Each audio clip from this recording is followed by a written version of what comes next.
Hanging is an exercise we use a lot at Prohab. We find it very good for conditioning the health of the shoulder joint. Dr. Kirsch was an orthopedic surgeon who showed that regular hanging can actually reshape some of the bones around the shoulder joint and allow the head of the humerus to move much freer. Now, some people can't hang, which is a bit of a shame. It shows how much function we tend to lose as we stop moving in our adult life. Pretty much every baby can hang for a certain period of time. However, if you can't hang, we can still progress it or regress it to whatever level is good for you. So it's actually good to use all these variable hand grips, but most people are going to be using a straight bar for a hang. Now, I don't know if you can see my feet at the moment, but I can actually keep my feet on the ground on this bar and put as much load as I wish. So if somebody's not strong enough to take their full body weight, we can get them onto their toes and just hold them for a little bit of time. They can put as much weight as they wish onto the floor, and that may be where we would start them.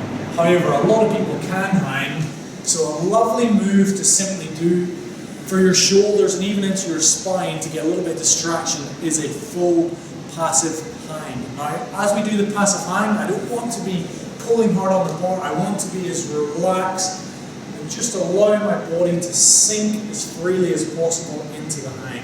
We would call that a passive hang. We may prescribe that for 3 sets of 10 seconds, something along those lines. Once people are very proficient in their passive hang, we will move them from a passive to an active hang. So an active hang is where you're actually using the muscles around your shoulder to pull the arm back into the shoulder joint. It requires a bit of strength, but we can work on building that strength up. So we're in a full passive hang. I'm not pulling onto the bar at all. An active hang, boom. I've just pulled the humeral head as deep into my shoulder joint as possible. Passive hang, I'm relaxed, I'm just using my grip strength. Active hang, working hard, using the muscles around my scapula to pull me in. Again, we can sequence between those two and use it as an exercise to help build strength and scapular movement and shoulder mobility as well.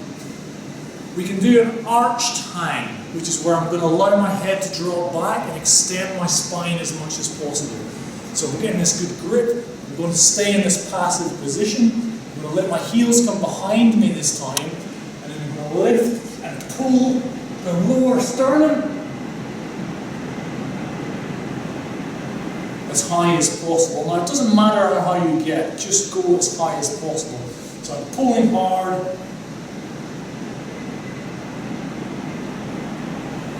and that's called an arched hang. It's one of our more advanced maneuvers. Now, all these moves we've done are generally in a sagittal plane. We can also move side to side. So what I'm going to do is into a nice passive hang again. I'm going to pull with one arm. The arm I'm pulling with my right pulls me over towards that side. I relax, momentum will shift me over to the left, and I can pull on the left. Right, left, right, left. And you can get this into a nice flow where it becomes quite effortless. This is just a few of the hanging moves we use in Prohab. Come down and see us and we will show you a lot more. But hanging is surprisingly beneficial for shoulder health, and it will give you a great grip as well. Enjoy.